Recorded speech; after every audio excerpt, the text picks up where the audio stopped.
এই অংশ অত্যন্ত সম্পদশালী অংশ।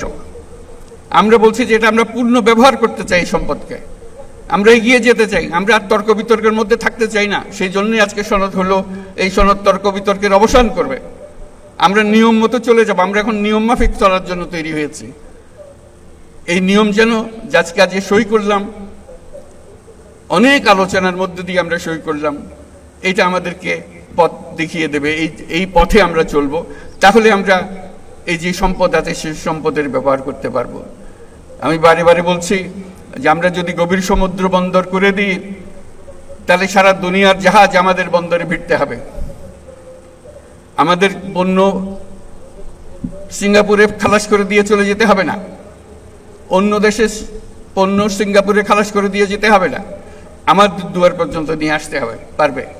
এবং অন্যান্য দেশের যারা সুযোগ দিতে পারবে না, তাদের পণ্য এখানে দিয়ে যাবে, আমাদের এখান থেকে তারা নিয়ে যাবে। কাজে একটা বিরাট সুযোগ।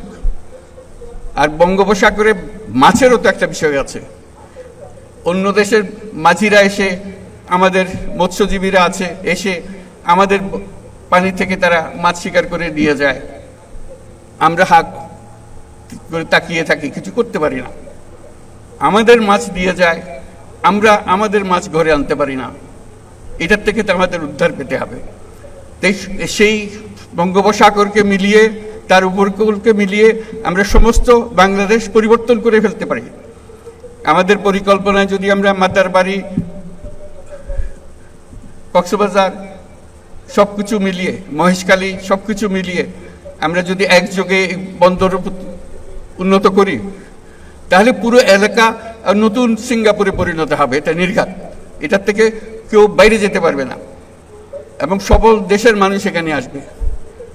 আমরা আমাদের অর্থনীতির অংশ হিসেবে আঞ্চলিক অর্থনীতি গড়ে তুলতে পারি। আমরা নেপালে, ভুটানে, সেভেন সিস্টার্সে তাদের সঙ্গে আর্থিক সম্পর্ক গড়ে তুলতে পারি শুধু এই বন্দরের কারণে, এই যোগাযোগের কারণে। তারাও সমৃদ্ধ হবে, আমরাও সমৃদ্ধ হব। কাজে এই সুযোগগুলো আছে, যদি আমরা পথ মত ঠিক মতো চলতে পারি। সেই জিনিসটা আজকে আমাদেরকে দেখিয়ে দিল যে আমরা পারি। সেটাই হলো আজকের আমাদের যে শিক্ষা, যে আমরা যেটা চাই সেটা করতে পারি। এবং যেটা আজকে করলাম সেটা ছাত্রদের, তরুণদের জানিয়ে দেওয়ার জন্য তাদের পাঠ্যপুস্তকে থাকবে আমরা কিভাবে ঐক্যমতে এসেছি, কি কি বিষয় বিবেচনা করেছি, তারা কেন এই সিদ্ধান্তে এসছে, কিভাবে এসছে, তাদের জন্য যে তারা বিতর্কগুলো করেছেন দিনের পর দিন এই সিদ্ধান্তে আসার জন্য, সেগুলোর ভিডিও ইস্যুভিত্তিক তৈরি করে করে ছাত্রদের হাতে দিয়ে দেওয়া হবে।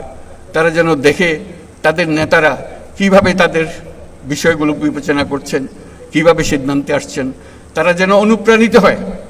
আজকে শুধু অনুষ্ঠান না, সারা জাতি এটার থেকে অনুপ্রাণিত হবে, নতুন পথের দিশা পাবে যে আমরা ছোট জাতি না, কারো দয়া দাক্ষিণ্যে বেঁচে থাকার জাতি না, আমরা কারো কথার তলে থাকি না, দেব। আমাদের সেই সামর্থ্য আছে, অন্য দেশ আমাদের কাছ থেকে শিখবে, সেই সামর্থ্য আমাদের আছে।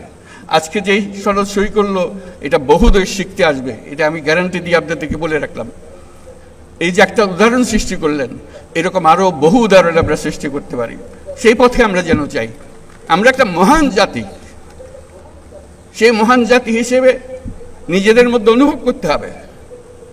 কেউ যেন আমাদেরকে ধাক্কা দিয়ে চলে যেতে না পারে, আমাদের দেখলে সম্মান করে, মাথা নিচু করে থাকে।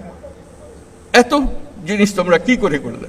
এখনো তারা চিন্তা করে যে তারা এত কিছু কিভাবে করলো, এই অভ্যুত্থান করলো, একটা এত বছরের সরকারকে ফেলে দিল, পালিয়ে গেল সরকার, একটা নতুন সরকার করলো, একটা নতুন সনদ করলো, এত কিছু করলো তারা।